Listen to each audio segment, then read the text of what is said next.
రాజధాని అమరావతి ప్రాంత అభివృద్ధి పనులు మరింత వేగం పుంజుకున్నాయని మంత్రి నారాయణ తెలిపారు. గుంటూరు జిల్లా మొతడక, తాడికొండ, కంతేరు గ్రామాల రైతులతోటి నిర్వహించిన సమీక్షలో భూ సమీకరణ అంశాలపై చర్చించారు. మెతడక, తాడికొండ గ్రామాల రైతులు రాజధాని అభివృద్ధికి పూర్తి స్థాయిలో మద్దతు తెలిపారని మంత్రి వెల్లడించారు.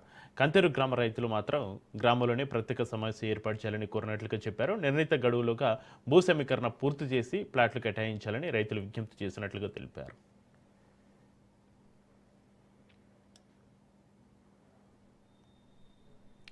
2029 నాటికి రహదారుల నిర్మాణం పూర్తి చేయడమే లక్ష్యమని మంత్రి నారాయణ పేర్కొన్నారు. రైల్వే లైన్, ప్రధాన రహదారుల కోసం భూమి సేకరణ కొనసాగుతుందని, ఇంటర్నేషనల్ స్పోర్ట్స్ సిటీకి ఇప్పటికే 67% భూమి సమీకరణ పూర్తిందని చెప్పారు. అంతర్జాతీయ విమానాశ్రయంపైన కొందరు రాజకీయాలు చేస్తున్నారని విమర్శించారు.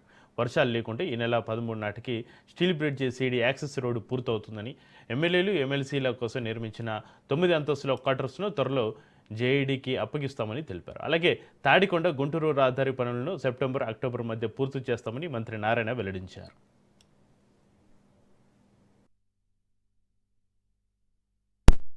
ఈరోజు మోతడక, తాడికొండ ఈ 2 గ్రామాల్లో ఉండేవాళ్ళు వాళ్ళందరూ యాక్సెప్ట్ చేశారు.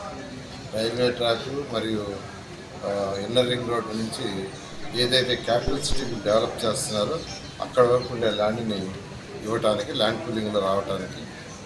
అయితే కంతేరు నుంచి కొద్దిమంది వచ్చారు. వాళ్ళు ఏదైతే ఇన్నర్ రింగ్ రోడ్డు తర్వాత రైల్వే ట్రాక్ పోతుందో వాళ్ళకు కూడా అదే ప్రపోజల్ ఇస్తే వారు ఒకసారి గ్రామంలో మీటింగ్ పెట్టండి, మేము కొద్దిమంది వచ్చాం, అందరూ రాలేదు, ఒకసారి మీటింగ్ పెట్టి ఫైనలైజ్ చేయమన్నారు. దానికి శాసనసభ్యులు వాడిని డేట్ ఫిక్స్ చేయమన్నారు.